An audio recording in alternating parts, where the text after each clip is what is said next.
Pui puinga o koe mai nā hakavalea, e lahi ai tūkai ngā hakavalea. Nukua iei he tau oho hongia pe hoka matalanga ke hoka tau e hoainga tāi a te koe ke he hoka taua. Pe ngō ke hoki hoka mea aloha mo he heo heo ninga pia maua he tino. Pe he walakau lia ke hoka uo, pe hoka heo taki ma he tino e hoho watu ki te koe teneti. Kona hakavalea ienei e he huli huli tino. Ve nāna tapianga te mātutua, ve nā hoki mana tūlanga ke he kehe o nā te tongi maua. I tau hangata ki tāhi ko te tau o nā hakavalea i aho tālia hoi tau miliona, ma lahi i haka hui tāuli ko te tupu mai ai. Ko te ACCC, ko moli maungia, te hoka aloha o nā tino maka inga o nā ko nā hakavalea ienei. Tahi hea wala ke te teke ai ienei hakavalea, ke mātāla ke nā hakavalea ienei, mai loa hoki o i mātau nā hakavalea ienei, kai mai he te puipuinga o koe. Ko te ohia o te ACCC Scamwatch website, e heo ani lahi atu. E ako koe ke mātau, ke lipoti mo puipui koe, ma tōka inga mai nā hakavalea ienei. Ko te website o te Scamwatch, e heo ani lahi ki hoka matalanga, mō tangata tautukatahi, ve nā hoki mana tamapihi nihi. Ko nā hakavalea takalahi, tāla tangata nā hakavalea, tūla hono mō koe ma te puipuinga o koe, e-maili hoka i loa, ko hea te lipoti ki ei nā hakavalea. Ahi loa ki te Scamwatch i te honei, scamwatch.gov.au. Get ready for back to school with Digicel. We are giving you the chance to win a share of $30,000 worth of cash scholarships, stationery vouchers and laptops drawn every week. Simply send $20 or more Digicel top up through our Digicel International app or website or participating retail outlets, or send money transfers with ClickX or Digicel International for your chance to win. Back to school is better with Digicel. Terms and conditions apply. Promo is valid until the 17th of March 2023 for Australia and New Zealand customers only.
Tokelau o te atua, te atua.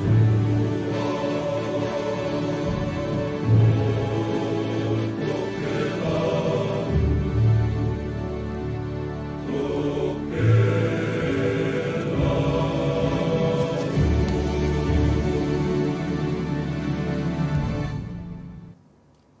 I tēnei a hiahi mai mana langona I te taimi tēnei I Tokelau, langona te hihia, te hia kaitai pē ki te aloha mo te anga lei tātou te mani te langi. Ki nā mea aloha, kai mai ai hoki te ola mo te malohi hoki mai e ia mō ki tāua. Kaitai hoki I ona kua hakawano mai te koulua a taimi tēnei I Tokelau ke hakalongolong mai hoki pe mata mai ki tātou proklami tēnei wena mahani ai I nā rua takitahi. E ka watu heako I Brisbane nei. Hatu hotonga Tokelau e hia ke ka watu nā tāla kai mai hoki nā pepehenga mō tā hakalongolong.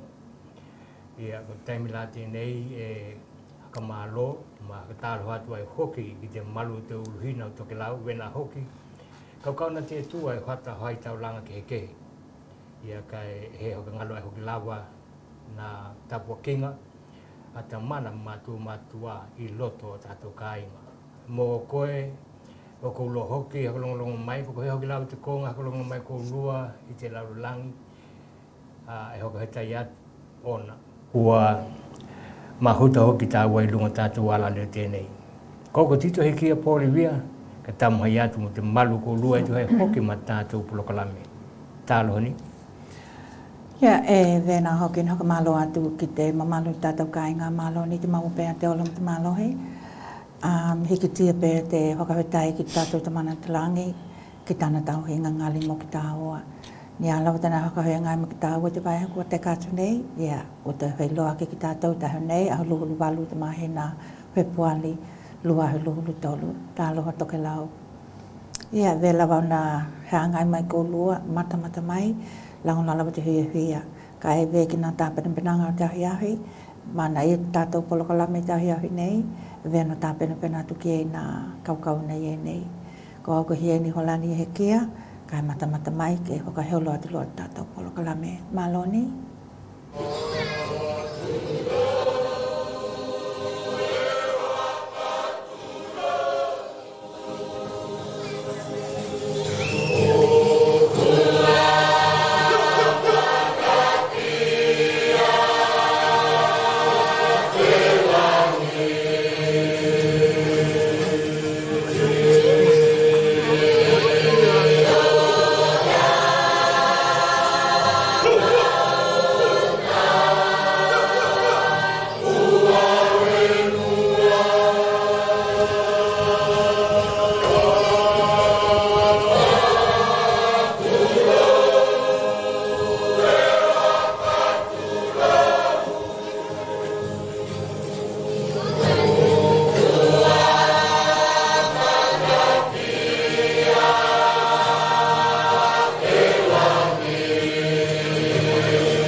tātou ofana tue, ma lola te matamata mai.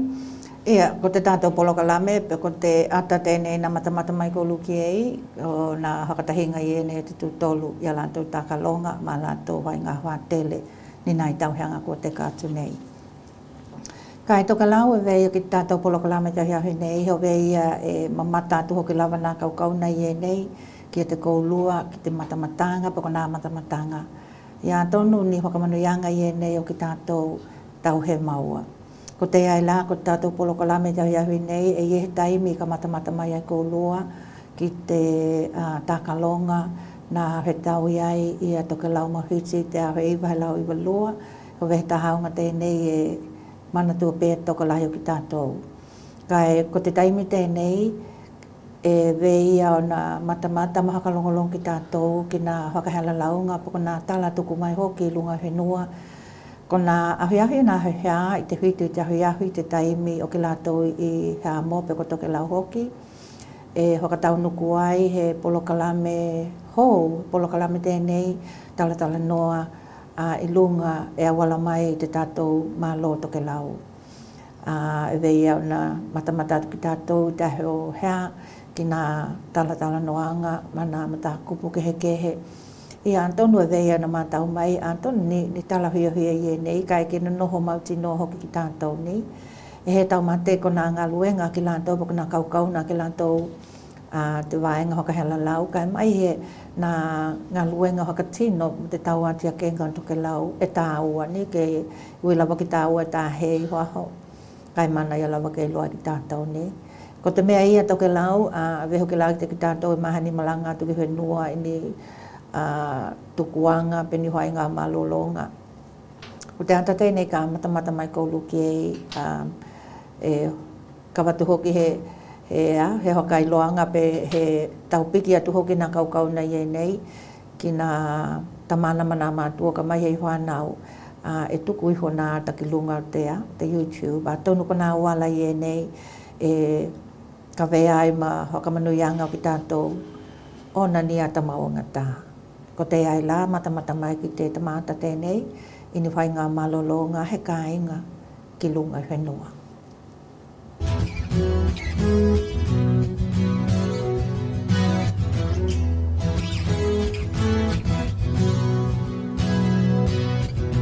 E oi lava ki tātou e mamau, e tatau ai koe ke ahi mai, ke ki tea, e te ngale o tēnei lalolangi.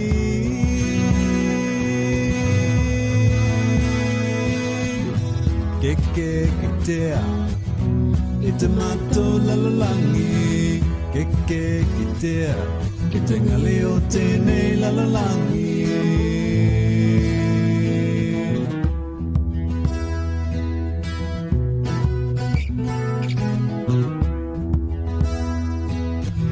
Ke beko e ko au, e ahau hakatahi, i loa i koe, mea lea atu ai au, ke ki tea, i te ngale o tēnei lalolangi.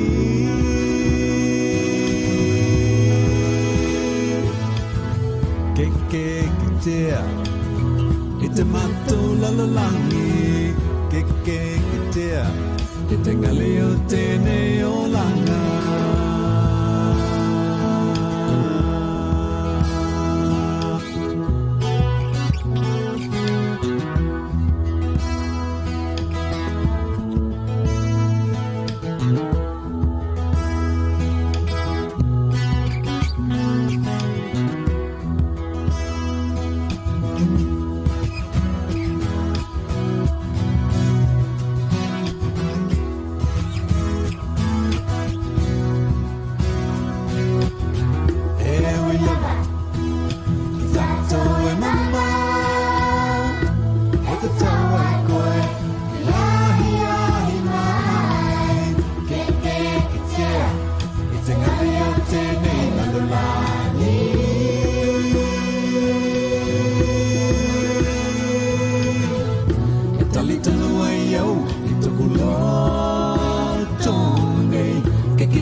langa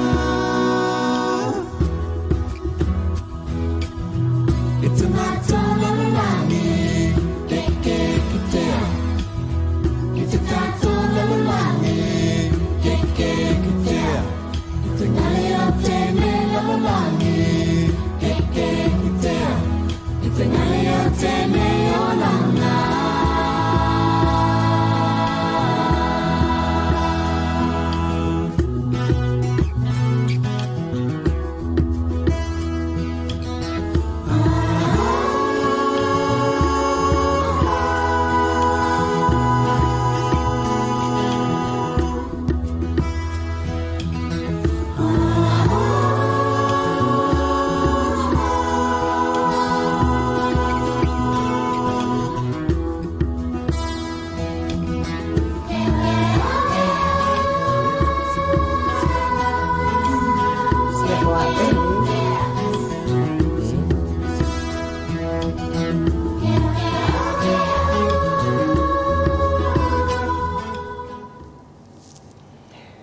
Ia, kai kolona mata-mata, lakalongo-longo hoki ki te pehe tēnei, wena hoki, te kila atu hoki, we manai hoki te kila ni, te kila atu ki nā he nua, nā o kehe ai ki tātou, ni.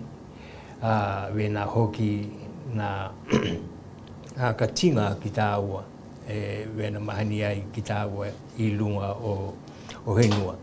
Mana e hoi te kila atu ki nā tahinga wene, ka hokatai hoki ki nā kaingi nei mō te puke mai nā te nei. Mana I lawa nā tahinga wene, mai langona hoki te hihia ki kila atu ki te tūlanga I lawa ko te motu tēnei o nukunonu. Kai atonu hoki e wena hoki I tahi he nua weko atahu makauho. Langonai hoki ia, ka toku tangata tēnei he ki te pālele ki whenua, talu lawa te hano kehe ka koe tamai tiau. Mai e langona hoki, manai hoki te kila atu te hakamanatu mai ai ni te olanga nei ai nā whenua, nā o kehe mai ai ki tā ua.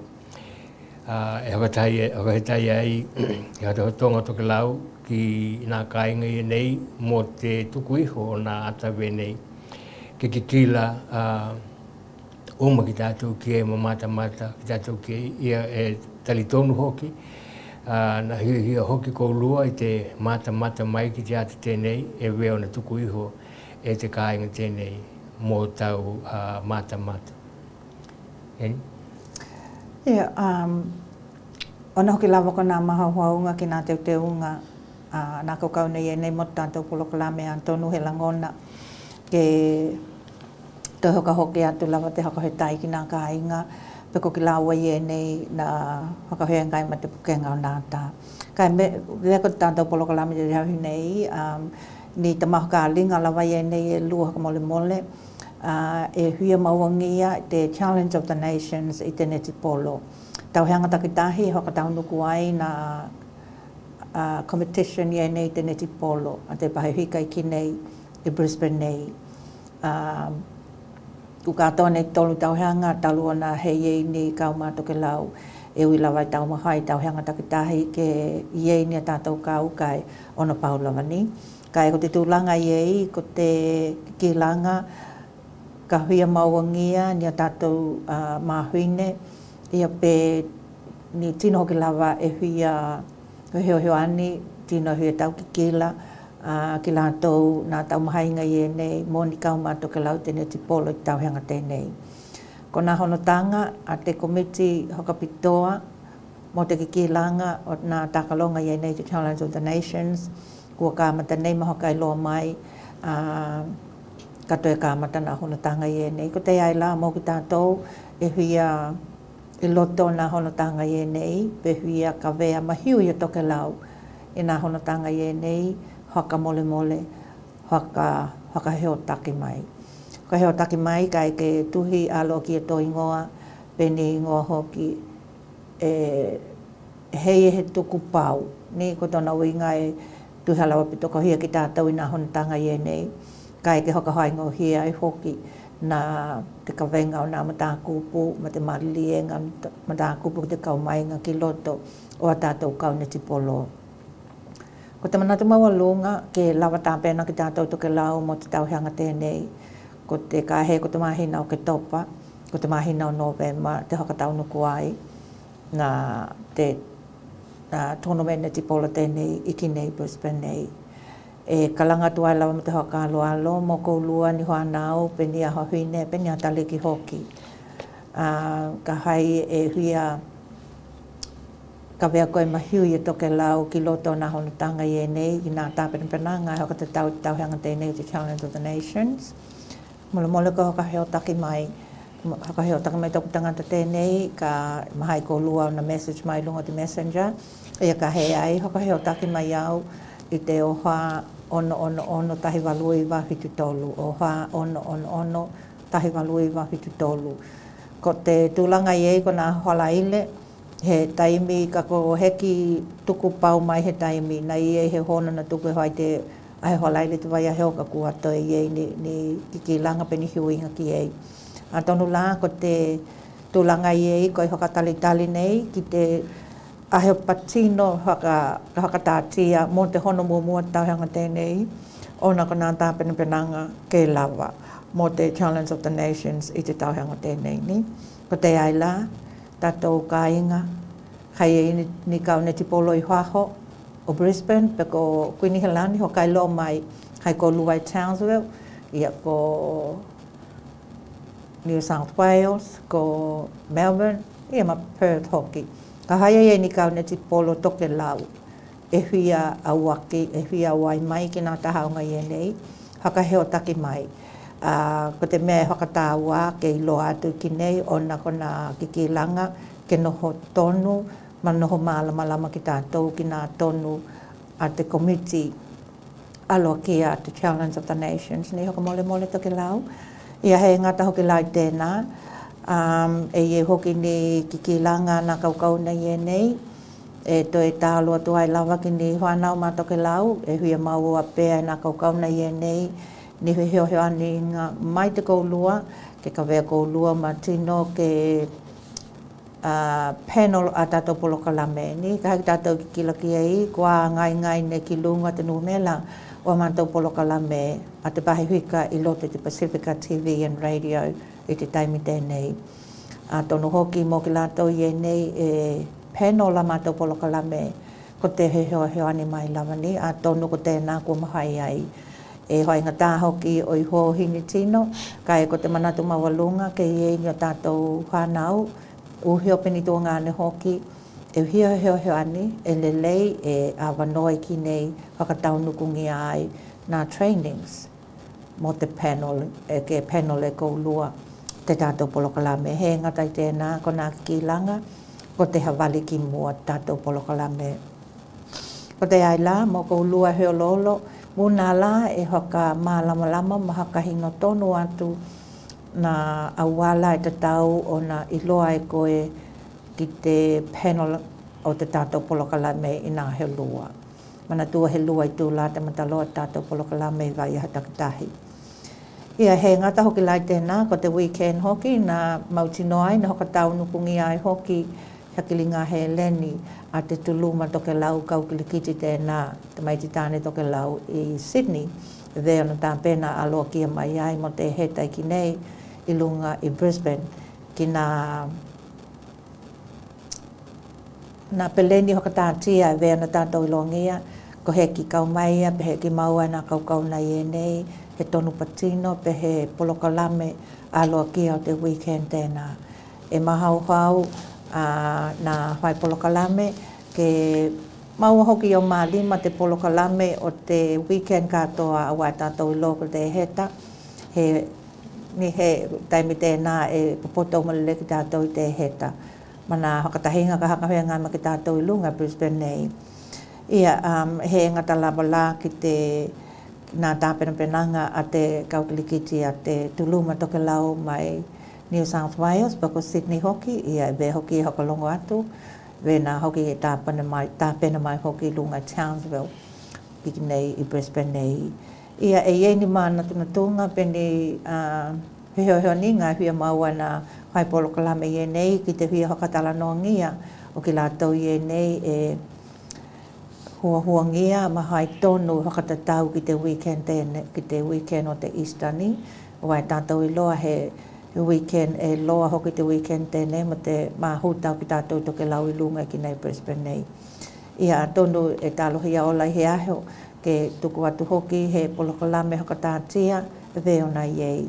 Kai a tonu e ve lava ona ke kila ki tātou ki te hawali ki mua ona polokalame e tali tonu nā hai polokalame iei nei heo ve kai iei lava he taimi hakatala nongi ia ai ki lātou iei nei pule pulea ma hai tonu tuhi ai hoki mananta penanga iei nei ki te heta iki nei I Brisbane nei ki nā hai ngā kilikiti ni. Ia he ngata I tēnā ko te tūlanga hoki tēnei na e matamatangia ki tātou I te vai hoko te kātu nei he ngata ki te ahoa tēnei na hako he ngai ma te maniuhila te iena ahoatia kino lele ai hoki te North Island ia e vei ona iei e tau hea kilikili mai lava e vei ona haka leo mai ai e iei lava nā tino ko heki maua ona ko te lolo vai tēnei e mana tua hoki ki tātou na to e aho atu hoki nā uanga ki te konga tēnei o te North Island I e hoki na to e lolo vai hoki nā tahi konga hai tua o ke lani ma te North Island.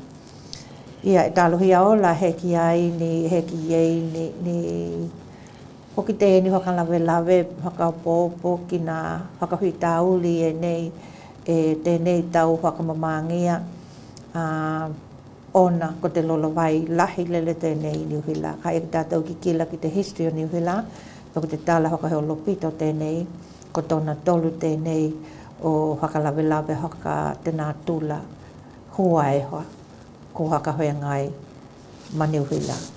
Tālohia ola he iei a tātou ka I ngā Tokelau tālohia ola hoki heo ani pe maua hoki ko lua nā heo ani inga mai te malo kai mai he hoki ia uheo a tangata ona ko nā haka kinonga ana a te lolo vai e vei ana mātau mai ko lua. He ngatai tēnā e hakahoe ngai ki tātou tūlanga tēnei e ve hoki o nā hakahoe ngai ai hoki I a Turkey mana te konga tēnā tāu tahapili atu ki Turkey ma te mahui e lahi lele tēnei na hakahoe ngai ma ki lātou haka aloha lele ki toka lahi ki lātou nanga ngalo o na ko nā mahui e lahi tēnei. He ngatai tēnā e hoki he tahi matangi pe he ahoa lahi lele tēnei e ewa I nā konga o he lika nei taimi tēnei. Ka hei ki tātou ki kila ki nā ata pako nā lipoti tuku iho a loa te matangi e mālohi. Ia, ka hei hoki la ki tātou kila I he taimi na e tamā tuku mai he tamā lipoti hoka te tau ki he matangi na e tau lata ki Tokelau. E langona lawa te huia pe lata hoki ki Tokelau. Langona lawa te huia ve ki lata lawa te huia e ko Tokelau ko I o pēr mai lawa. Kai veia ki tātou polokalame Tokelau tito e he. Kai veia ki tātou polokalame taimi tēnei ka tuku atu ki tātou uhi o pok te mātua tēnei ki atoa mo tātou pehe.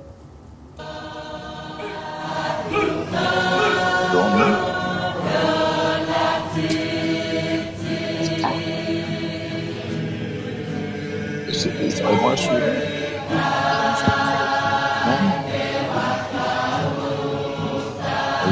going through the going through.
Malo lomi.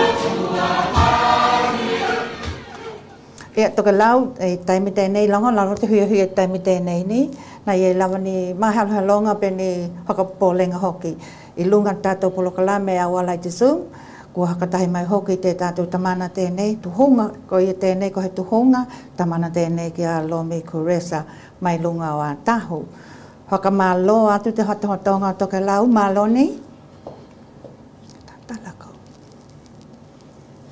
Alo ni hieni. Alo lawa te. Manu ia matahui mai ko lua. Maloni ia atonu ko tātou ka hano hea ko lawa ki tātou matakupu e a mai na talatalai na me talatalai ni hoka manu ianga to ki tātou e veo na pihi ai koe ki e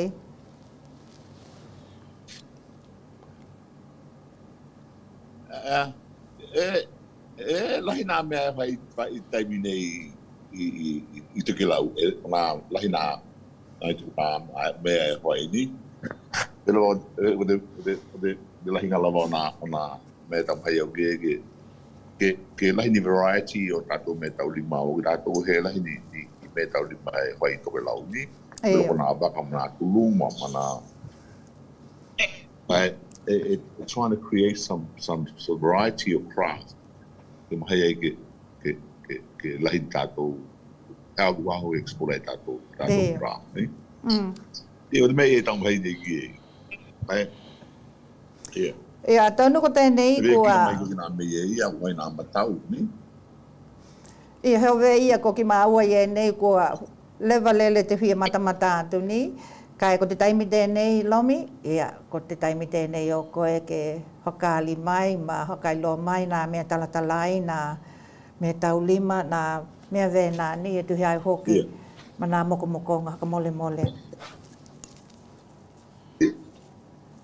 ia sorry ia o tēnei mea nei tau mahi lahi ki e wa o te lahi ngau tātou Tokelau he lahi ni ai te ke whai tātou pra ni ia ko tau mahi lau no ke o ki nā tino ki whai ngā rao o hiri ki nā tino ki whai ngā e whai ngā nā pēra nā me tau lima pale pale i e ia nā lahi o koe ni o nā tamāpā nā pepe o nā hika o nā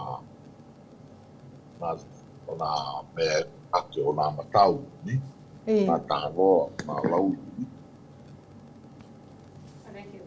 connection is pretty. Yeah. Ia, Tokelau he e tau mahai lawa nā whai polokala me e nei ke tāhui mai te connection tēnei ma te tamana tēnei. Ka tātou ki kila ki e, ko nā mea tau lima, nā mea talatalai e nei, tātou e whaho.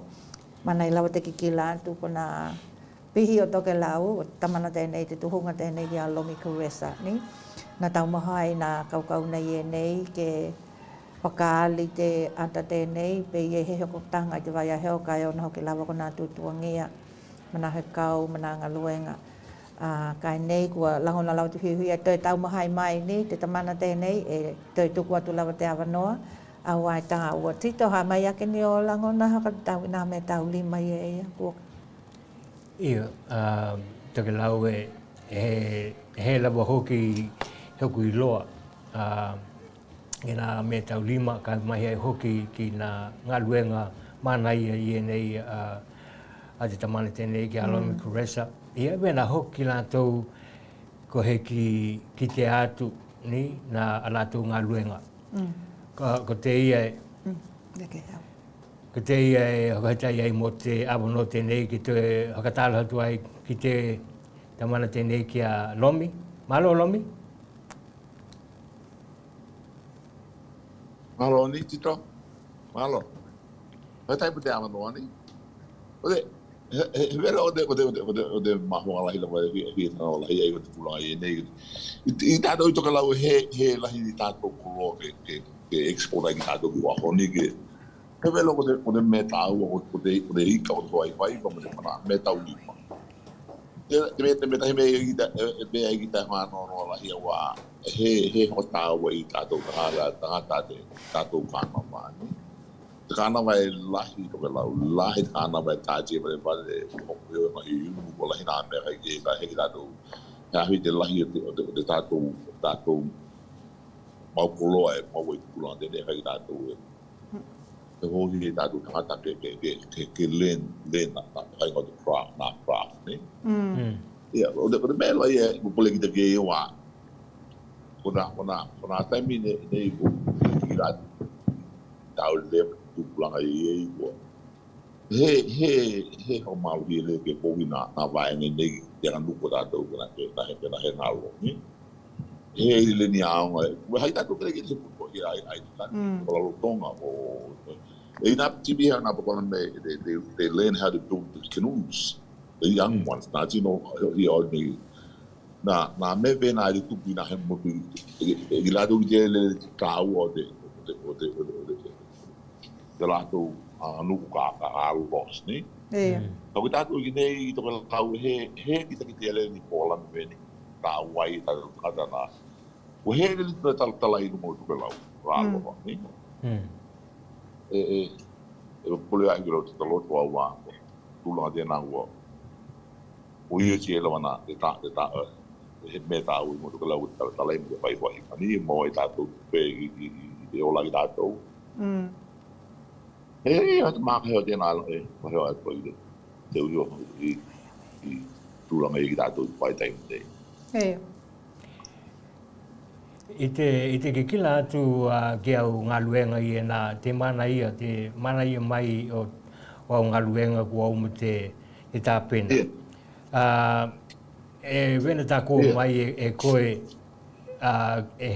wekini tino ke ako ki e tātou whanau ni o ako tau ngalo atu nā tū maanga kai mai hoki nā weko nā ngā luenga mana i e nā e ke hoia. E iei ni au tau mohainga ki lunga o ātahu we ia ke heohani ki tātou whanau ke lātou i loa te tāleni tēnā ni ke i loa ke ola ki lātou ke i loa ki lātou o i talatalai mole Ia kore hoka aloha tēnā o te turanga you got to be interested and want something to have before you kakoheki wai ani e kita hawe ela he ni tino e tāu o te lātou te tūlanga tēnei ko nā craft. Well, this is very specialized ngā ruenga o te kutu haina nā craft. Ne haina tā oi lahi taimi e wai ai haina skill e tauna ki tai loa. It's quite a hard craft to learn. Me au tēnei ko nā tools. Nā tools he hainga tāna hainga nā meta. Me veku ki tātou i niwila e lahi nā wai ngā tūi whakahingo i nā mea. Io tēnā hoi taiti ai te tau hui au. Kono hainga tāna. Hainga tāna hahino haali ki tangata ma. Te nuku matoi aina ma ua. Mahani lawa i te mea mahani ai he le ni huinga ki lātou te ai. Te tau haka mana i ni mea, haka wawe ni mea, haka ingo hui ni. It's very, very hard. Haweia, he hili atu, a tonu la e mahai lawa la o na whakahihili e koe ni polo kalame vena ke whakatau nuku, pe he atu langa i ei? Ia, o te mea lawa tēnā i o te lahi o te talanoa kei, tau tala kei, o te taimi te kotoka tānga, ke pāpe, ke tau nā mahau au mani. O te mena e peko te taimi nei, e tau mahe, I'm only just learning to do the craft. I'm only just started. I really know my takunga and I thought, right, I'm gonna have to sit down and try and learn as much as I can about doing craft. Ia, o tō taimi nā tēnei kono hola wāwi whaile whai nā mea koe loe, ki hoi loe le leite whai o hili nā toe aina, hei ngau nā mea ni, nā ola e whai he ate wika le pete ia. Ia, uoko ahi ala moko, I'm getting a lot better, you know, not quite as good as other people, but I'm getting a lot better. It's just making mistake and learning it as you go along. Nei la me la ko la he ia o de hono de nei ha ko do de mai de o de hono ko la Guinea di ole lo tala di ai hono na craft mai ia boy ni ya o mo na hai o ka mai ngai na po mana Chilean be ni na de ka bi te wai de ole hono mata which make me happy wa e ke la to la mo te hia e ki lava hoki te hia mata atu kina me tauli mai e na mahai ni haka mole o i puke mai mahaka matala mai na he ko lope ate kupu na me tala e na mole ia o de tula e to ka e ku na pa ta to lo e te ka to lo te mai me na to ni na pai alo kita e ke la witi lo na ta ta ni o he anu hano mo di me ma he ni e ko mai fai lo de me ta o de au he de pa he me e how we mo to lo ni me how ke so I'm trying to keep away from there try as hard as I can just promote carnaval de mangi ni na me to ke lau ba to china to ke lau ona me ni e foi na tama pa na tam o de me la e bana ya ona idea e go mo ona na me le mai na ti de ona huine pa di na me na tama ho ia very popular here na tama ho ia na ba ho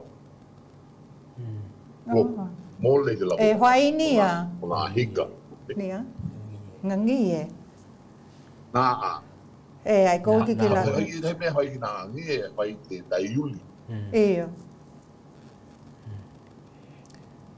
na me e tai na ku penga ina hoi e ku te ka ni na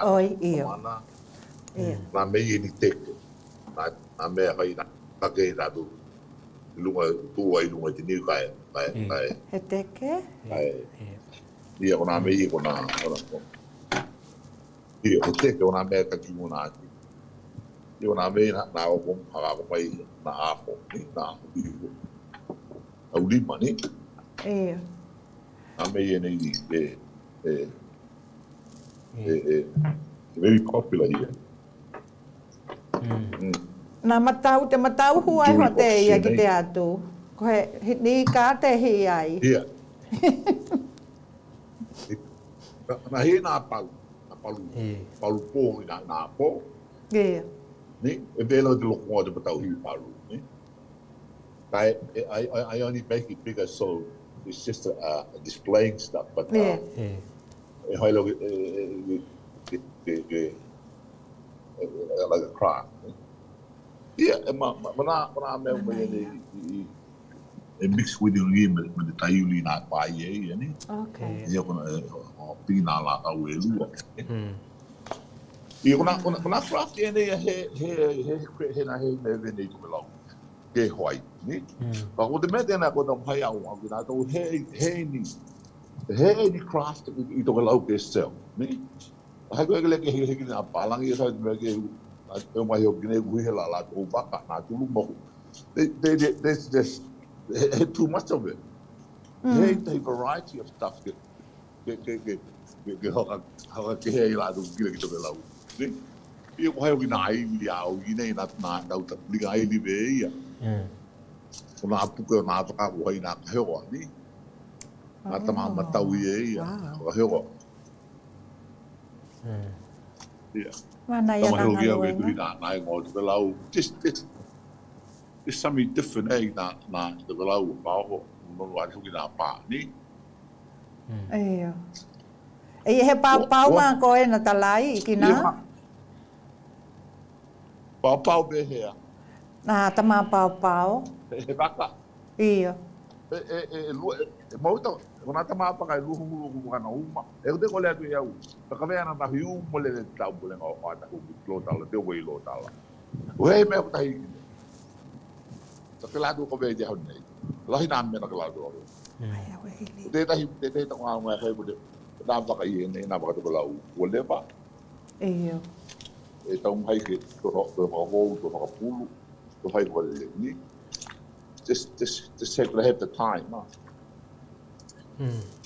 Yeah, the bar share the United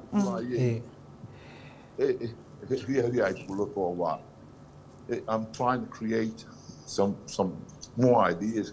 You got to that. You craft but I wish to go. You're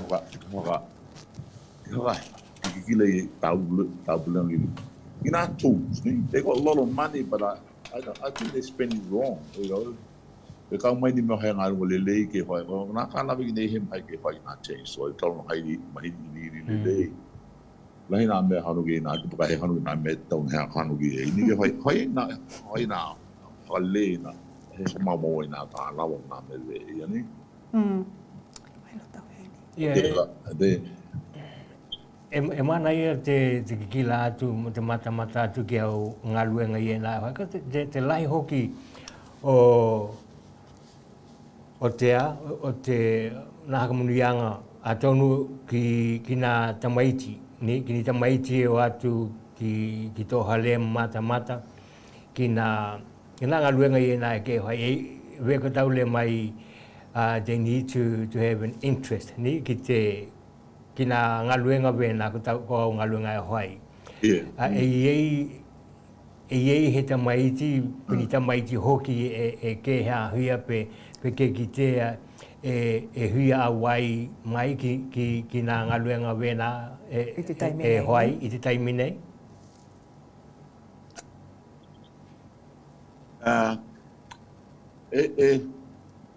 Ia tamaiti o mai lo mata hia ni le patulato hia o mai le to ni le vai o baile po halo hia ta o hea ni ia lo mai time ni Alo ia kote hano no mo tulang poi tato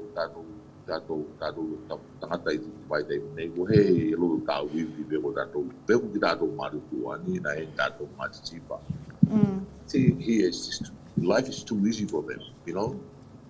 It's so easy and just give it to them. Money is just given to them everywhere. Food. And you don't have to struggle for anything, so you don't need to try and make it work for you. You know, make it better for you for your children. Then I didn't make go happy with your long time. Money that's nothing to them. I have a book that Honolulu to like to pay Tokelau to long pake we are waiting no we are they like who have I waiting some interest to try and better themselves, you know. E haka malulu atu ki te koe ni te tamana o ai lahi te hia mata ma kalongolonga tu hoki ki nā hakamatalanga a koe tuku mai. Ko tau tulau ni, ko tau mōli tēnā i tōlu wātu ko lava. Awa he ki te le tuai o holinga, ni o holinga ngali. Tulau ni. Ka e iei te... Hei lei, ka e iei te tohe hili hoki e hia ka watu. E veo nā mata hoki te tokalahi o Tokelau ki nā ngaluenga e nā e hoi i lunga wa tahu mo te honolahi. Kua nā ngaluenga e nā te tamana hoki? Tito te mana ia tāpena o te wahe pātoa. Wahe te kua te kahoki me wahe pātoa te kua. Ia te mana hei tulang wai te nuku taiminei te hea ni te nuku nā bele nā la kau, hea ni nā la pi, hea nā hale. Clean te nā wala, tō nā wala, lahi nā ngānu o kai ua tike ai. Nā tari mā loku wale leu i wa hou. Ua lahi nā ngānu hea ni tāpe penenga ki nā tulang o te horohoka mua.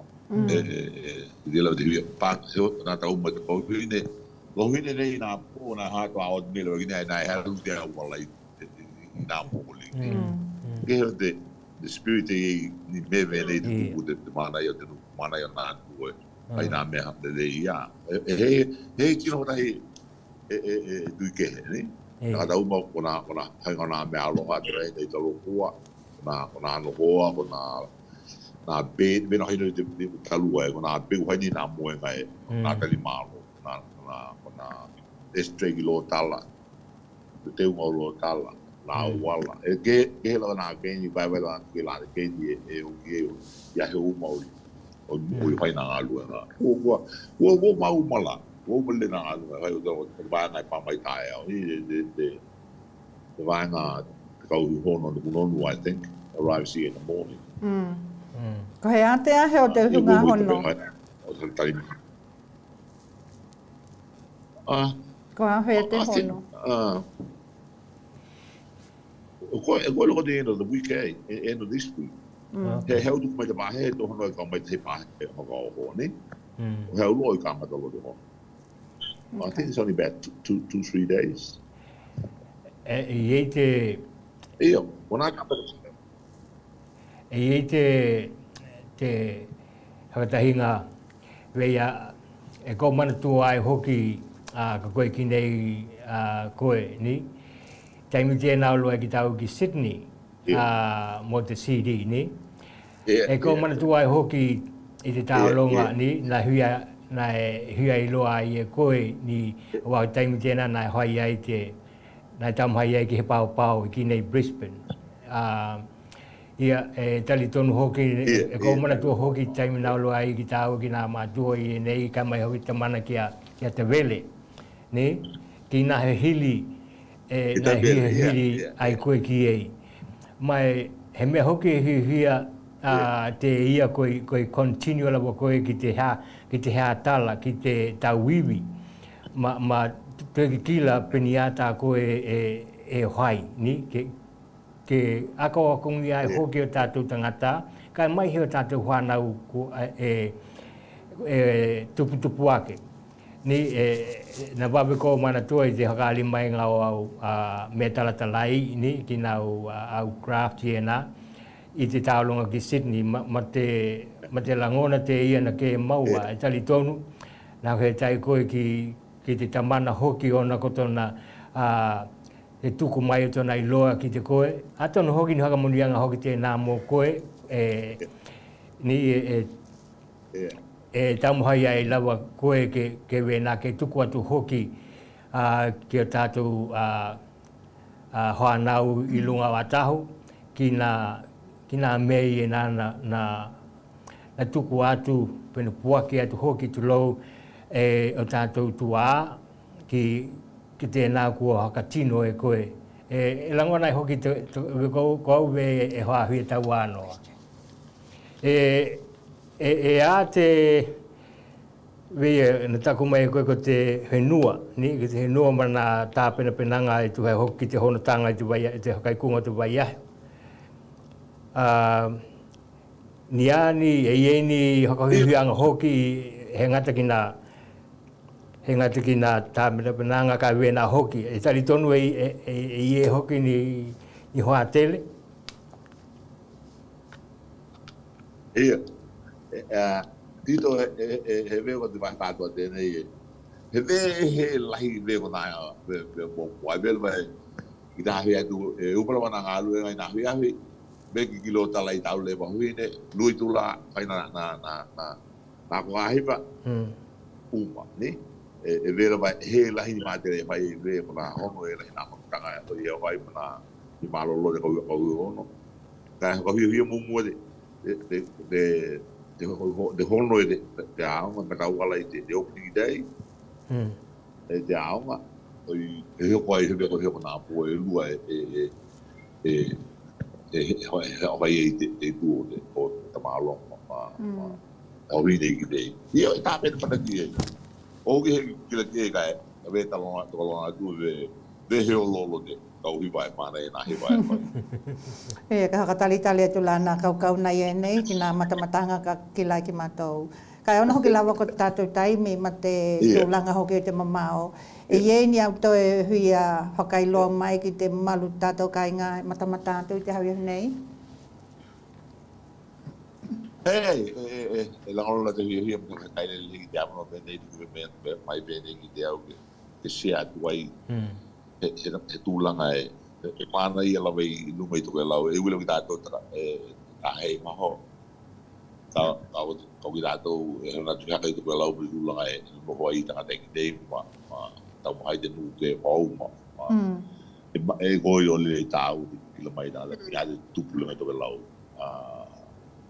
o hau mea ki wena hau i tātou motu i loto ki nua maka o hau e tau mako mahai e mana i le si atu i loto ki ni nā tūlanga i kupoi nā mei ki nā ngā luenga mana i te kira mai ki tātou tanga tāni kai e hea mano hei tēnei ko e hea i au i toko la hintino ki la leu i tea mai te nā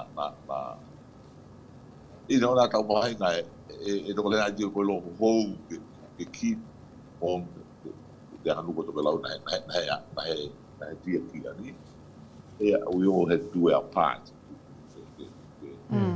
people doing this and trying to try to survive e rei au la ni no mani tino e o hani the support money to veni ki lai e na do ko na hia i le tato kai ko te amano no mai tau ko tai le o tito mo hieni e tai te ua ko hani mai te tau du ngona na ni silu mo Tokelau ni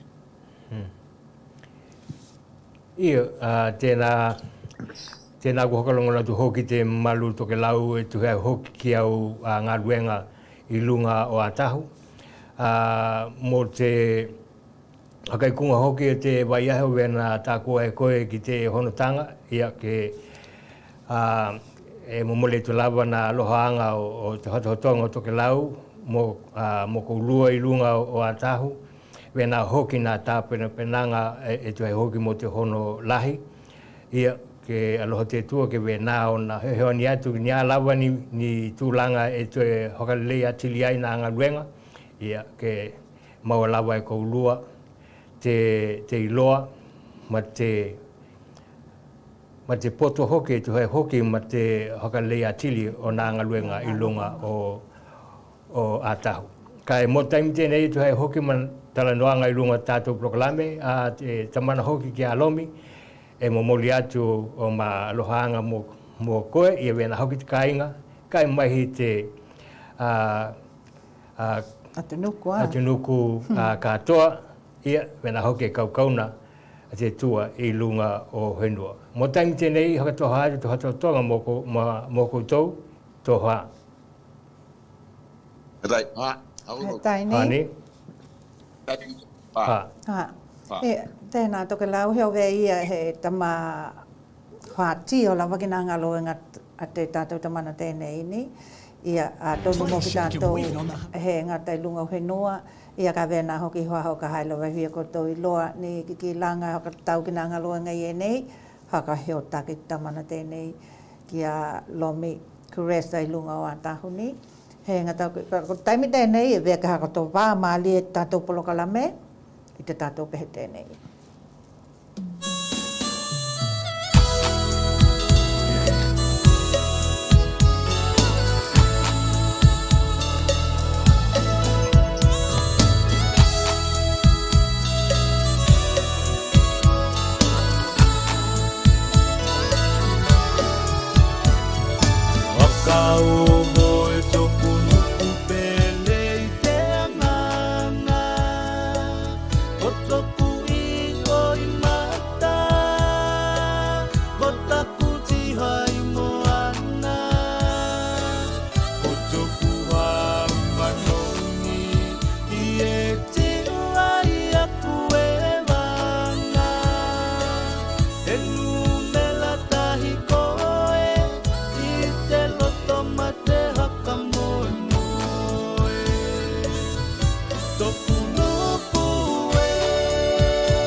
Tonu ko na taumahainga ki tātou nā polokala me vai hata ki tahi ke kau mai ki o kou lua ni matamatanga peni mata kopu peni ata ke langonai hoki e kou lua te taha pili ki Tokelau. Te ahi nei, hia hoki nā kau nei e nei, ka iei ni matamatanga ki tātou hakatatau ki he tākalonga i te liki, te ahi walau i walua. He koe lope tokalahi ki tātou e mana tua pe ki nia tātou nai hoi tauhianga tēnā. Kai ko te tauhianga ahe i walau i walua, te Pacific Cup, na hakatau nuku tēnei kāloa pā ki Aukilani. Ia, nai e nā tahi kau te Pasifika, kai ko te tūlanga i ei, ko te final o te tākalonga tēnei te tautokaiwa, te Pacific Cup, na hetau ai i a huiti ma Tokelau. Taimi nei, hia te anganga, ki ni taumahainga, e tuhi ai hoki mana tua ngāne ki te ngā lulue, ke mahai ki tātou i matamata ki te tākalonga tēnei. He ko te tākalonga kātoa, ka he waenga lahi o te tākalonga tēnei, ka he matamata mai.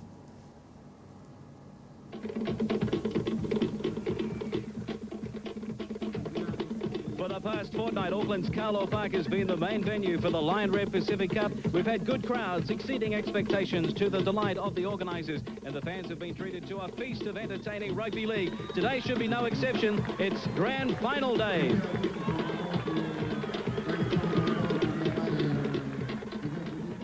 Well, the cultural entertainment rolls on here at Carlo Park as we stand by for the final of the nine-a-side tournament.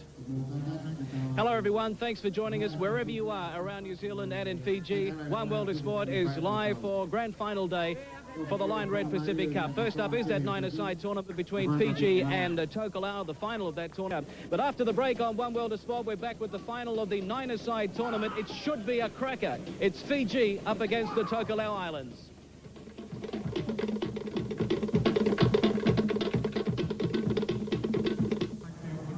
One World of Sport, welcome back to Carlo Park.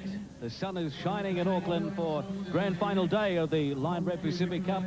And the team in the blue on the right side of the field is Tokelau. They are on there for the final of the nine-a-side tournament. They'll be up against Fiji, and a special welcome to our friends in Fiji. Tokelau in the blue with the yellow stripes. They just managed to scrape into this final against American Samoa. The opponents today, Fiji. They've really played some scintillating rugby league in this tournament, but because a lot of them are very new to the game of rugby league, converting from rugby union, they've fallen down a little bit on defence. A real credit to the organisers too. It's been a marvellous couple of weeks, a great promotion for rugby league in New Zealand, and especially for all of the Indigenous peoples in the Pacific. 16, James Pickering, the big Fijian captain, one of the standout performers. Stand by for the national anthems.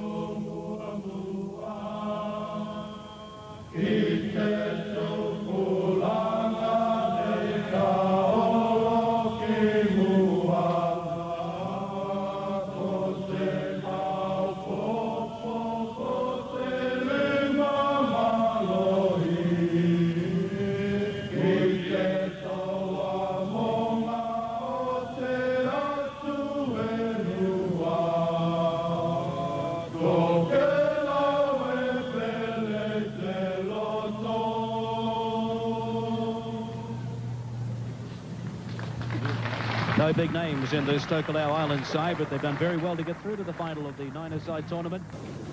Let's have a look at this Fiji team. Ken Tui, Lakumba, Walai, Hall, Babuolati, Tanga, Pasakavu, and Derry, and Johnson, Robarts, Thompson, Tui, Sori, McFarlane, Tofa, Pickering, the captain, and Andruku. The coach is the great Kiwi winger of the past, Dane O'Hara.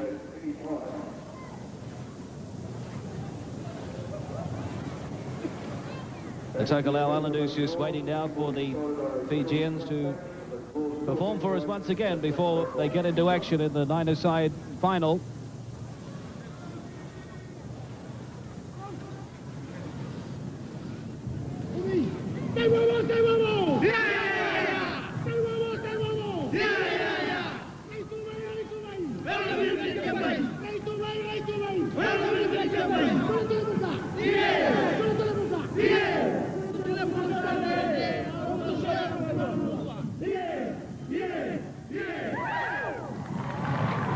Peking dance. Alpharedi Dede.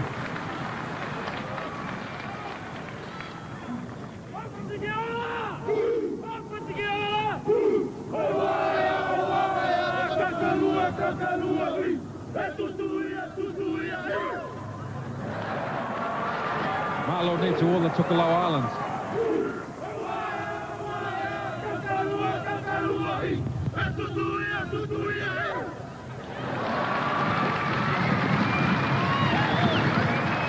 Let's meet the Tokelau Island team now. Filippo, Vailia, Lia, Ariu, Joshua, Kalolo, Masi, Vaavaza, Abusia, Piao. No relation to Jimmy. Calippo, Pereira, Wright, Koloi and Lambuya. Well, the sun continues to shine. Really, it's a marvellous occasion for Pacific Islands Rugby League. The referee is Andy Cook. And hear his comments on One World of Sport live today as well. So the Lions underway.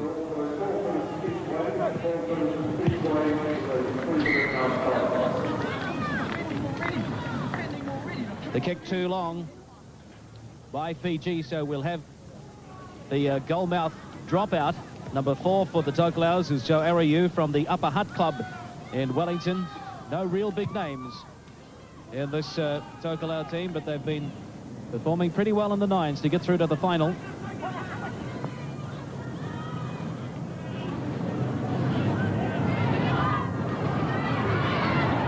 Pickering, the big skipper, just couldn't get the pass away.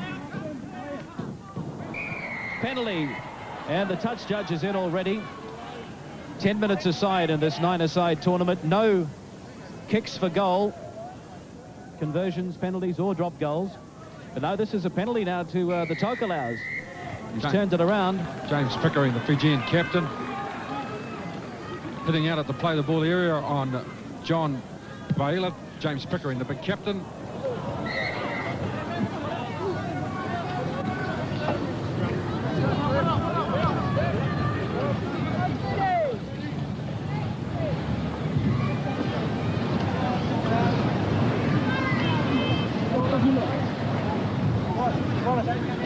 Well, no real action or excitement to talk about so far at this nines. Of course, the Fijians, Ken, are the masters at the 7-a-side game in both rugby codes.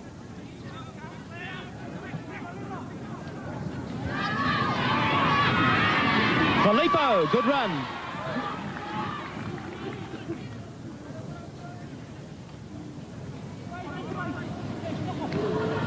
Tokelau's giving the ball plenty of air. That's Ariu, he throws it back, keeping it alive, and that's the art of this 9-a-side game. Kalolo, Jack Kalolo to play it. Tried out wide, switch of play now back to the centre.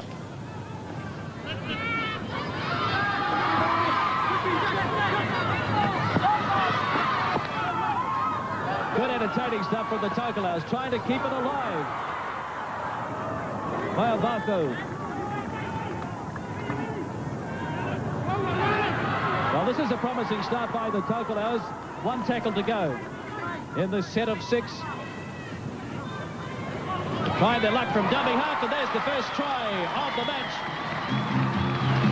Ben Leah. It's great play from the Tokelau side. Once they got near the Fijian team, they really had opportunities all around to play the ball area. Ben Leah played with the Upper Hutt and with the Randwick clubs in Wellington. Had a season at Widnes a couple of years ago. Normally been playing on the wing.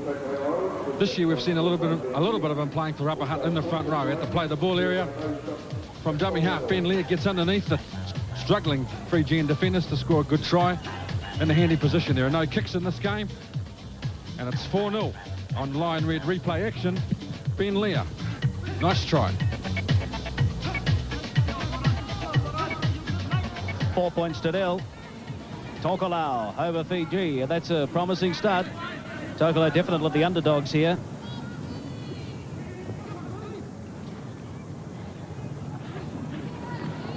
This time they take the tackle. That's Filippo. Both sides really have to throw caution to the wind. It's only 10, 12 minutes each way.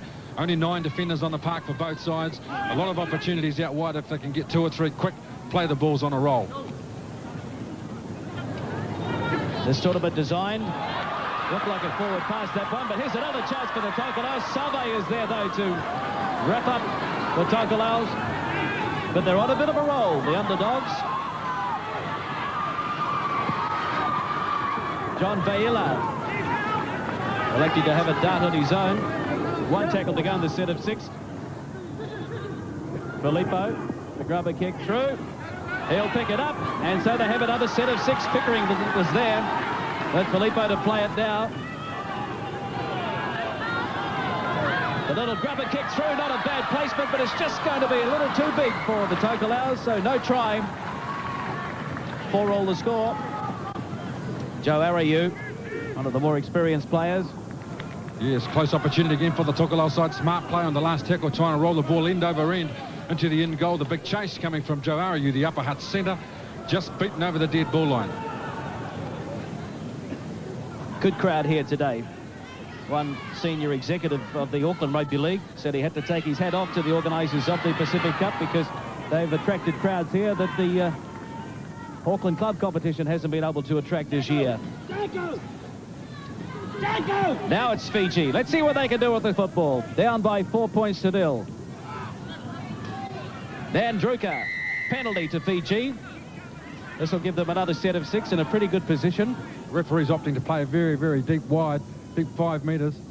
The play the ball was on halfway. He was standing back on the 10-metre line and ruled the Tokelau Islands inside the 5. They were actually back 9. Indication that they want free-flowing football, Greg.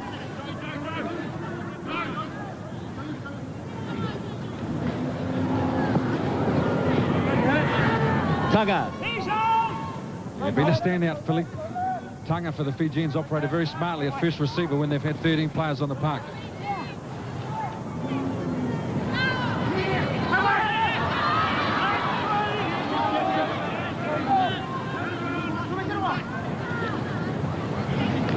Daddy, switch of play back to Robards, a little dummy. They're on the last tackle. Daddy straightens it up. Good double round with Nandruku. Hops one over the top to big Semisoni. Walleye! 1-on-1. They won't stop the burn. They call Meninga. Put it down, son, or otherwise you'll go over the dead ball line. Try. Well, the Fijian team have really been the entertainers this last 2 or 3 weeks, and none more so than that big man there. Walleye playing on the wing. We saw him score a hat-trick here in their last outing on Carlo Park when there was the full 13 aside teams were on the park. He really has scored some marvellous tries and some sensational footwork for a man so big. We see Lion Red replay action with on the wraparound Nandruka with the ball over the top. Picks up Walleye, gets on the outside of the Tokelau defence. Bearing in mind there's only 9, not a lot there in cover. Too much leg speed. Toys with the defence just to waste a little bit of time before putting the ball down in the corner.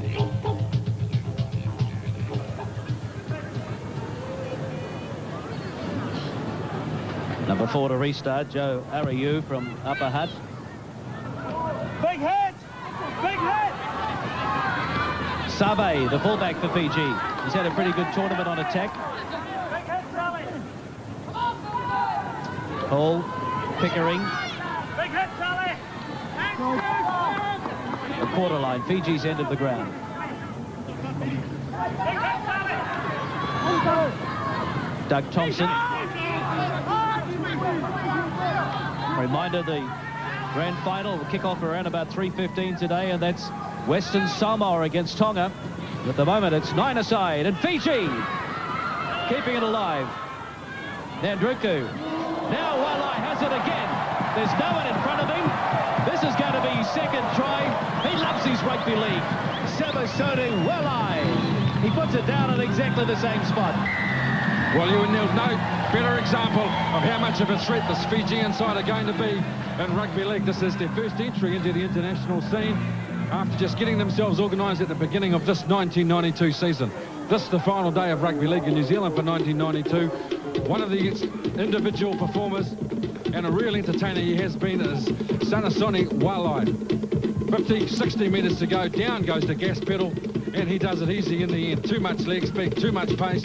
Even if there's defenders been around him, he's had too much power. He's broken tackles and scored a number of tries with ease.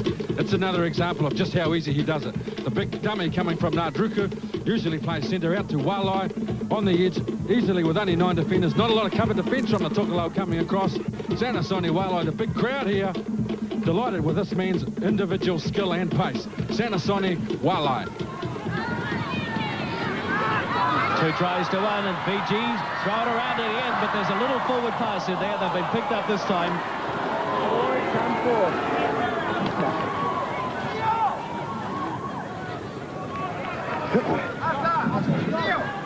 You'll also notice too, Greg, that these guys are changing quite constantly every time they score tries, which is of course allowed in these particular types of rules in tournament. Andy Cook in charge of the main curtain raiser today. In the play-off for 3rd and 4th. The New Zealand Māori overpowered the Aborigines. They ran riot in the end. So the Māoris have finished 3rd in this tournament. The Aborigines 4th.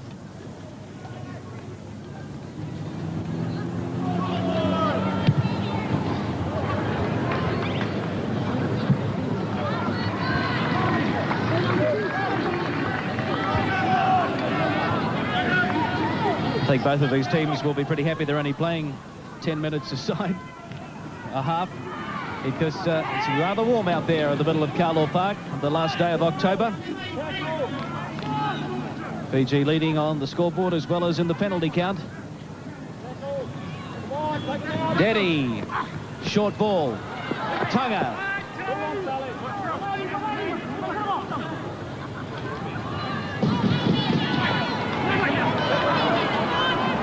Good strong run from the other winger, Oresi.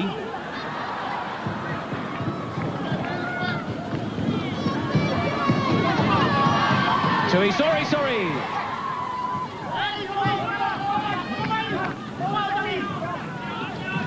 Thompson having a go on his own. He can't wait for the judge. Rabbit, over. It's penalised here. No trying. No, you were tackled here and you carried over. Referee Andy Cook well positioned to adjudicate. Doug Thompson having a go from dummy half. Looks like his momentum carries him over, but the referee ruled a rabbit.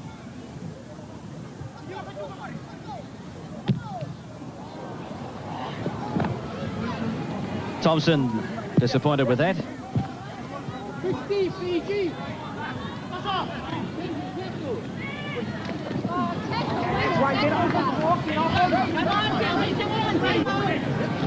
Tokelau Islands.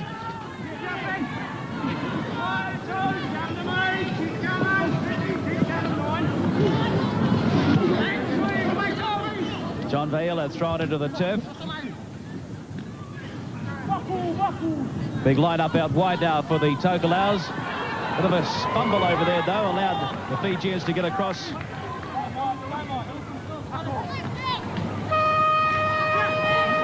Well, that is the half-time siren. And at half-time, 8 points to 4, Fiji leading Tokelau's.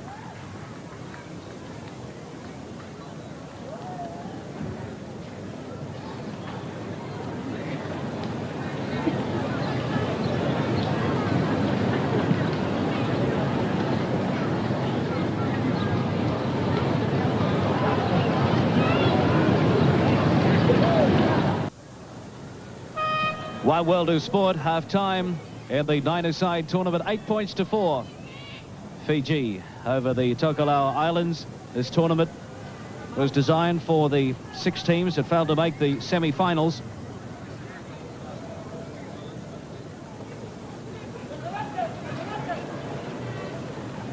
Very well organised, the Tokelau Islands team, nationally through their national tournaments. Netball Rugby League, this year's one was held in Poirua, their coach. And Atonia Patulasio, Joe Ariu, the upper hut centre, James Pickering. Big Auckland prop, was former player for the Lion Red Auckland side in the Premiership this year. The restart. And Pickering says he wants an off-season contract in England rather than a possible trial with the Canberra Raiders. Yeah, it's interesting, Greg, that a lot of the New Zealand players are only being offered trials in Australia as opposed to contracts in England. Well, here's a chance for the Fijians. This is Oresi, the winger, putting in the big strides. Try.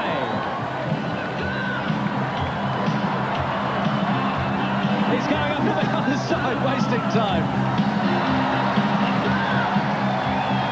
3 tries to 1, the crowd enjoying that. Yes, the big crowd at Carlo Park, they're screaming the names Orisi and Walai, the wingers, demanding that they get the ball each time Fiji get possession of the football, breaking outside of their own half. Great one-handed ball out to that man Orisi, who plays on the other wing to Sanasoni Walai. Great leg speed, great pace. And have a look at this, plenty of experience in playing 7 or 9-a-side football, wasting time by running to the far corner, using up time while they've got possession of the football, while they're ahead now by 12 points to 4 because there are no kicks. To the light of the crowd, that man there, Orisi, into the corner. We see breaking out of their own half, a great one-handed ball from Tanga, out the back door to Orisi. We're back live now, and this is another try to the Fijians. It's on the other wing. This is Walai. The haircut right across to the other corner. They're running riot, the Fijians, the 2 big wingers. Walai, his 3rd try. Orisi, the other try scorer, 16-4. They are going to be the most popular side in World Rugby League in a very, very short time, the Fijians, if the last 2 or 3 weeks have been any indication. Well, with the way these big wingers are striding out, we might see them on our racing special on One World of Sport at 5:30 this afternoon, or they should be at Flemington with big strides like that. Wide red replay action. Sanasoni Walai, the big crowd in the railway stand screaming for his name every time Fiji get possession of the football, and they're delighted with that effort from the big winger. Sensational effort from Fiji, really setting the crowd alight here at Carlo Park. Well, I know that the Canberra Raiders coach Tim Sheens has spent about a week in Auckland, and surely he must have noted down the name Walai and Orisi from Fiji. Now it's Tokelau trying to get back into the game. Big lineup, but they elect to take the tackle. That's Filippo, the quarter line. A little kick and chase. Orisi is back there. The bounce is going to favour Fiji. We'll have a goal-mouth dropout.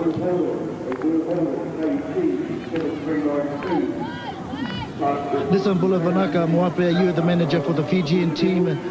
What is the strategy and how do you rate your boys this afternoon's game? We know that it will be a short, sharp game. Our strategy will be to get in front in the second half and go all out.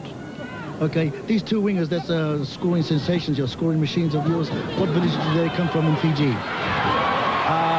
Ratoris is from Tokelau and Walai is from Nandronga. And do you see a possible future for these guys in rugby league? Definitely. I think the whole tournament here have shown that there is potential back home, and these 2 particular wingers have had approaches from overseas clubs. And a final message to people back in Fiji?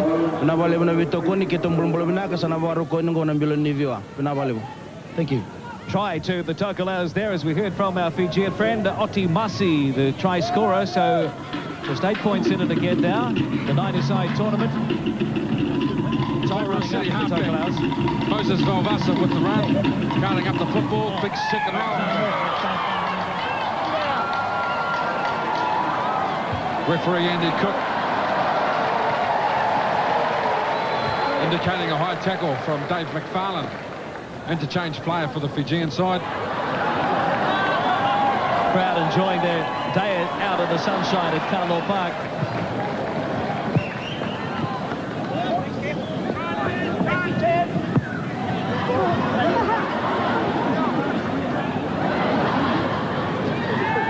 John Bayala.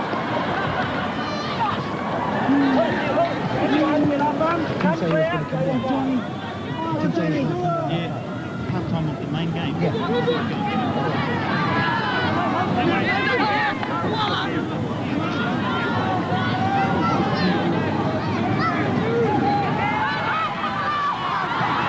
The Tokelau is trying to find a way through the Fijian defence.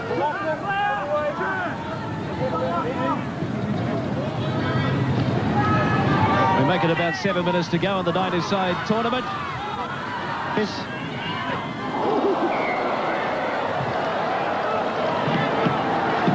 Now it's a penalty to the Tokelau's. Nandruku, who's been a very vigorous player in this tournament, will be called out.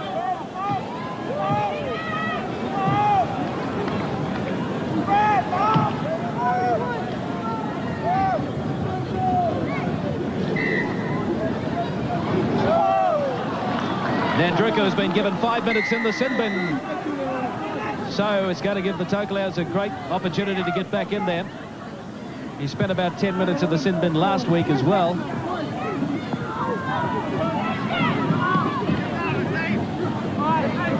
That was a harsh decision to put him in the bin. He made contact. Tokelau player ran into his shoulder. John Vayela waiting for it. Pereira, Michael Pereira, 20 metres out now. Another try by Tokelau here will make it very interesting indeed. 16-8 at the moment. Filippo, the big man, 10 out now. Bayavasu waits for it. Ariu, Props, tries to find a way through the middle. The Fijian defence holding.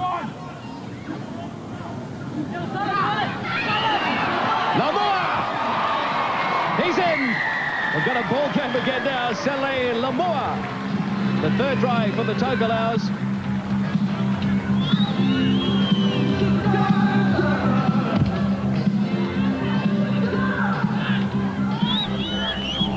One of the major problems in defending with only 9 is that you don't really have the numbers to get across and cover. So if you get field position and good, quick play the ball, opportunities like this present opportunities to get tries. A big replacement player for the Tokelau Islands. So 4 points in it. Fiji, a man down at the moment with Nandruko and the sin bin for 5 minutes, and we're just waiting for a ball to be retrieved from the crowd.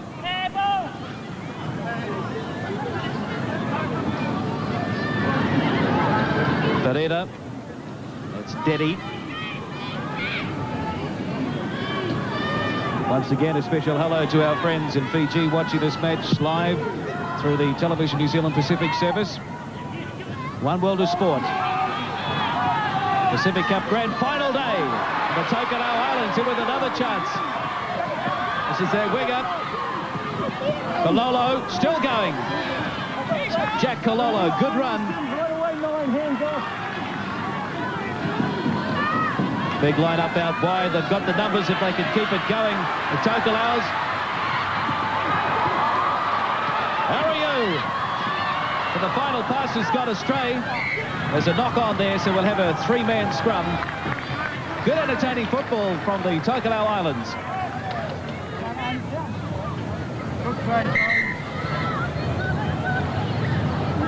Over this whole tournament, Greg, I believe the Tokelauans has been my sporting team of for the past 2 weeks, because they have been playing some entertaining rugby league, and the game that was played last week against the Cook Islands, boy, was it a game and a half. A sideline Sam today, Hemana Waka, who's on the New Zealand Māori Rugby League board and on the organising committee of this Pacific Cup, and he and his fellow administrators are delighted with the way the tournament's been gone and been played over the last fortnight. Oh, Fiji, a rare mistake there. Tunga giving the Tokelau's a golden opportunity.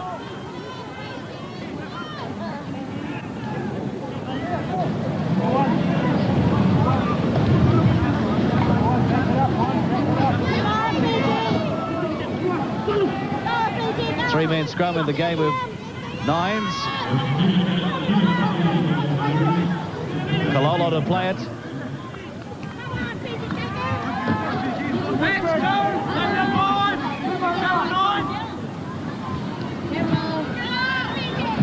Leah scored the first try. Just one out stuff at the moment. Vaila. Fiji defence trying to hold them out. Leah, the big man, getting close to the line. He got the ball down. It's a tied ball game. Hard enough with 9 players, let alone 8 with 1 player in the sin bin. Fiji. Ben Leah played very strongly this year for the Upper Hutt Tigers club in the Wellington competition. Scored the first try from Tokelau Islands. In similar fashion, a dummy half gets a quick play the ball. Lion red replay action, gets underneath the Fijian captain James Pickering, forces his way over the post. 16 all. Only 3 or 4 minutes to go.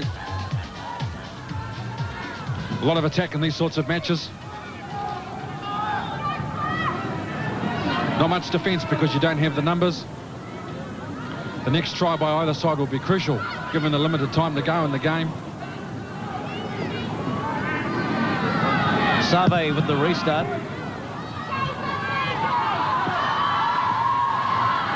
Oh, they're full of running, the Tokelau Islands. Kaloi up over halfway. Well, they were down and out, really.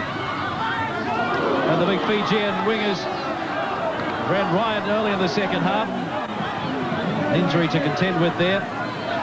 Sia Wright.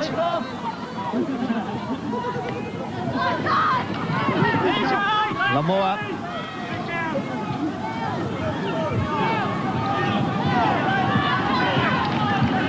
Again, they have numbers out wide if they can keep it alive, and now they straighten up. Filippo up to the quarter line, taking plenty of stopping. Carl Hall's there to wrap him up.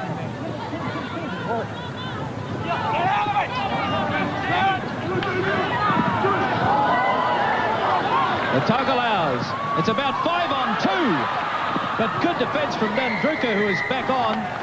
Keep the elbows out of it. And now is a penalty to the Tokelau, so they're going to get another 6. And it's 16 all. As the full-time siren sounds.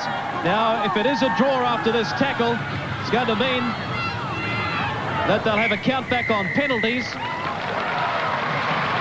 And our count has the Tokelau's with 4 penalties to Fiji's 2. So at this stage, folks, disappointment for the Fiji fans in Fiji because the Tokelau's have won it on a penalty countback, 4 penalties to 2. They are delighted. That is a minor boil-over. 16 all at the end. The Tokelau Islands in the blue and gold. 4 tries apiece. What a great victory it is for Tokelau too, Greg, and all our viewers out there. I couldn't agree more. Hard luck, Fiji. Very entertaining. But my gosh, is it all worthwhile coming down here to Carlo Park? Monday. Yeah, tēnā. Te hanga tēnā. Tātou ki te alawa na mana ia lele te whakatinonga na o te takalonga tēnei. Antonu nā tuku atu lawa wa Tokelau ki tātou he ki matamata ki e ka ki mātou ienei nā ia. It was a really great day taha tēnā. Kai mō te tātou polo kalame tau iau tēnei mole mole e tuku atu lawa na hoka alinga ienei.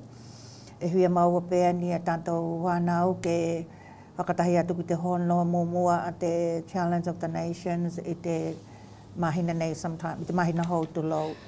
Haka i loa mai, ma longo mai, ka hai ko koe e huia I loto te komiti o te kaua Tokelau, te kauneti polo te Challenge of the Nations.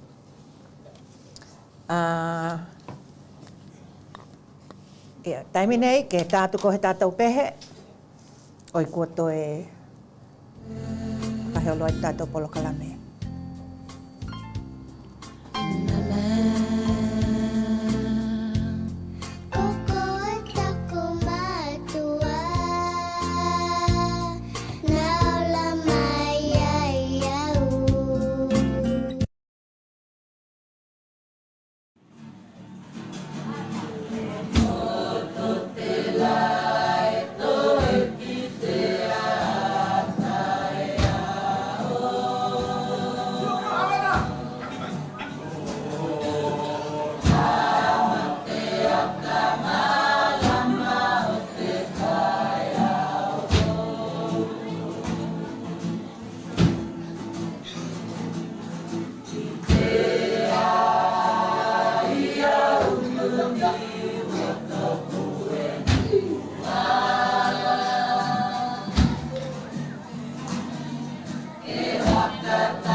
Tokelau, hai ki tātou e kikila ki te wāo te wantri, ko tātou taimi ko hea whakawhetai ni, whakawhetai te lawa mai.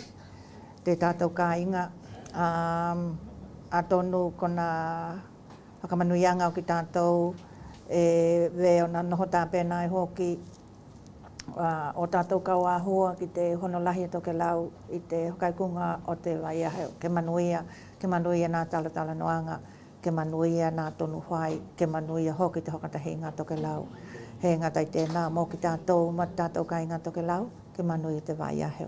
Ko au ko hieni holani he kia haka he tai te lava mai, kai haka mangalo mai, ni he tātou te he tau i te waiaheo hou, tō hā koutou.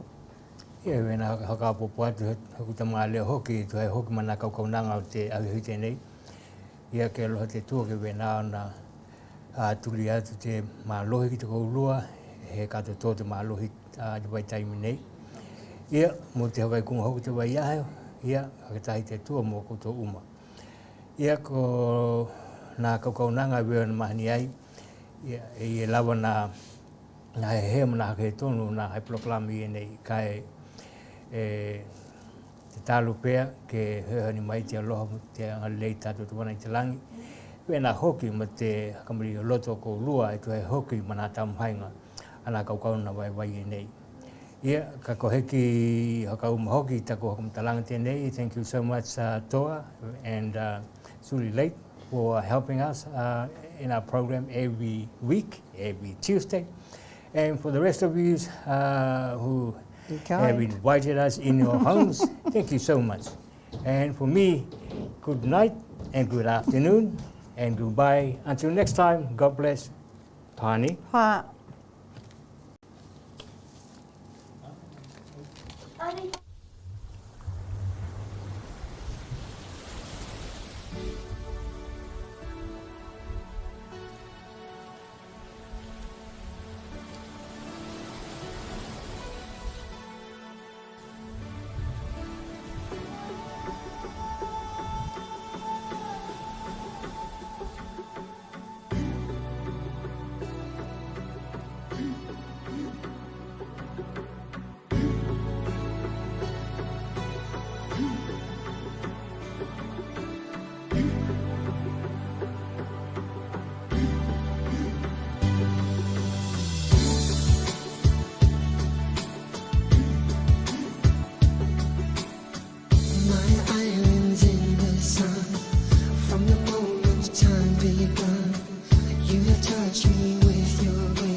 Never shall be gone.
Puipuinga o koe mai nā hakavalea, e lahi ai tūkai ngā hakavalea. No kua iei he tau oho hongia pe hokamatalanga ke hokatau e hoainga tāia te koe ke he hokataua. Pe ngō ke hoki hokamea aloha mo he heo ninga pia maua he tino. Pe he walakau lia ke hokau wō, pe hokaheo taki ma he tino e hoho watu ki te koe teneti. Kona hakavalea ie nei e he huli tino. Ve nāna tau hianga te mātutua, ve nā hoki ma nā tūlanga ke he keheo nā te tongi maua. I tau hangata ki tāhi ko te tau o nā hakavalea i aho tālia hoi tau miliona, ma lahi i haka hui tāuli ko te tupu mai ai. Ko te ACCC, ko moni maungia, te hoka aloha o nā tino maka inga o nā ko nā hakavalea i nei. Tahi hea wala ke te teke ai i nei hakavalea, ke mātāla ke nā hakavalea i nei, mai loa hoki o i mātau nā hakavalea i nei, kai mai he te puipuinga o koe. Ko te ohiha o te ACCC Scamot website, e heo ani lahi atu. E ako koe ke mātau, ke lipoti mo pui koe, ma tōka inga mai nā hakavalea i nei. Ko te website o te Scamot, e heo ani lahi ki hoka matalanga, mō tangata tautukatahi, ve nā hoki ma nā tamapihi nihi.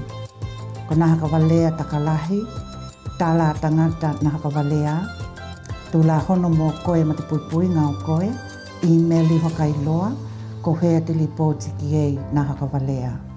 Ahi loa ki te Scamwatch i te hau nei, scamwatch.gov.au. There's only 6 weeks till Tonga take on France at the Rugby World Cup. Maka, what have you done to my house? Surprise, my man! We're gonna show our pride to the world. Can we get some tickets to the game, please? You really should have lined up yesterday like everyone else. The City Council is putting together some entertainment for the Rugby World Cup. There's still a way we can get tickets. We've got a marching band and we could perform at the game. Ignore my son, he's an idiot. You guys do know that no one here can play an instrument. How can it be? We don't even have any instruments though. Is this supposed to be a brass band or a plastic band? This is Tongan ingenuity at its finest. All we need to do is learn one song and march in one straight line. Has the boy ever let you down? Constantly. Kia ora, guys. How's the rehearsals going? Sit on my trumpet! This band sucks. Well, even if you guys do suck, at least we'll still get to watch the game. It's not just about getting tickets to the game. It's about the whole world seeing what Tonga can do, man.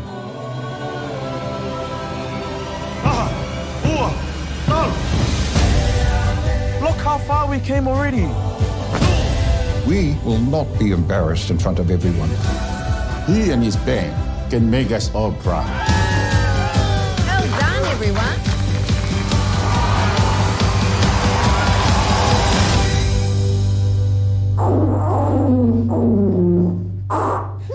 Good. You think you can do better? All right, thanks, Bonnie.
Maloni, my name is Tofia Pelisosa, and I'm the writer-director of the film project Polynesia.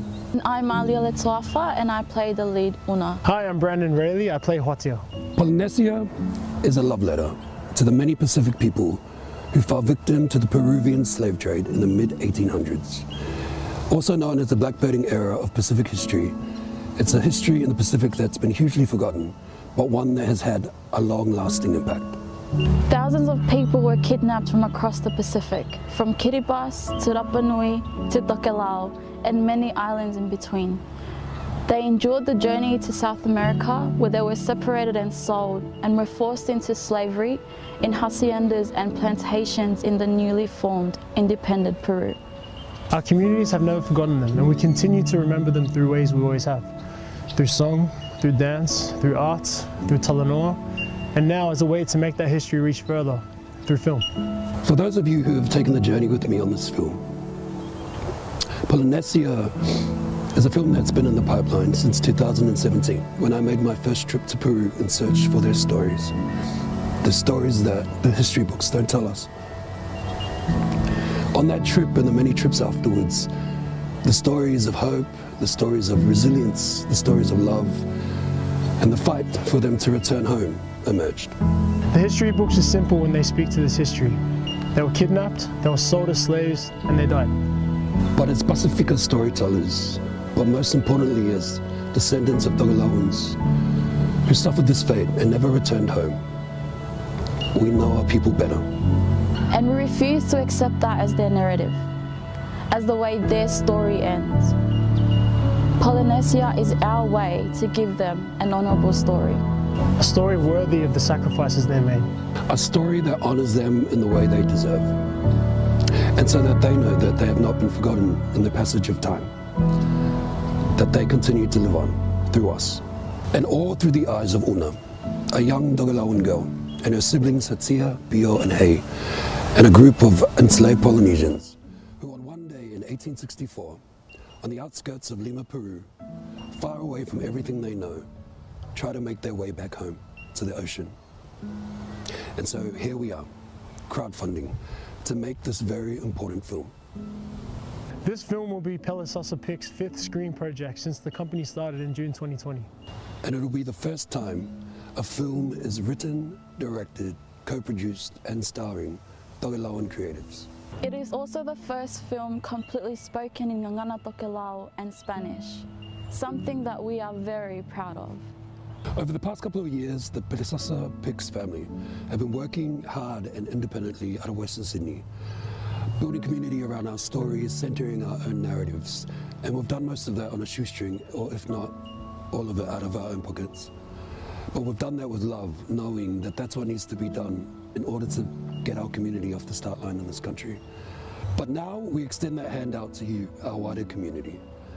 This is scary and nerve-wracking and honestly makes me want to cry. But hopefully over the past couple of years we've managed to inspire a few people, or our community, to make this a little bit less daunting and to seek support. Your donations will help us make the film that this history deserves. As you can imagine, making a film set in 1860s Peru comes with extra costs. Like many projects we've done to date, our communities around us have helped us cover these in pre-productions. The costume making, the art departments, writing, across other departments to help us cut costs. So any donations will be channeled to other essential costs, cast and crew fees, accommodation, transportation to our locations in the Hunter Valley, catering, and the hireage of equipment. It's a big ask, but I know our community is bigger. Every donation counts, no matter how big or small. And we know it's been tough times over the last couple of years, so if you can't donate, sharing our campaign means a lot. Come be part of the team. Tell our history. And make some history while we're at it. Our ancestors may have never made it back home, but their stories can. Let's bring out the Puna home. Let's bring them back home to the ocean.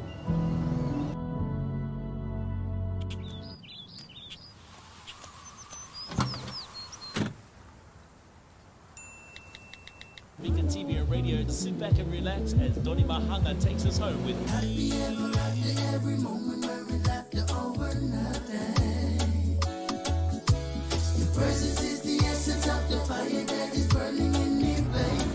Pasifika TV and radio is now available on an app. Download your app today on Apple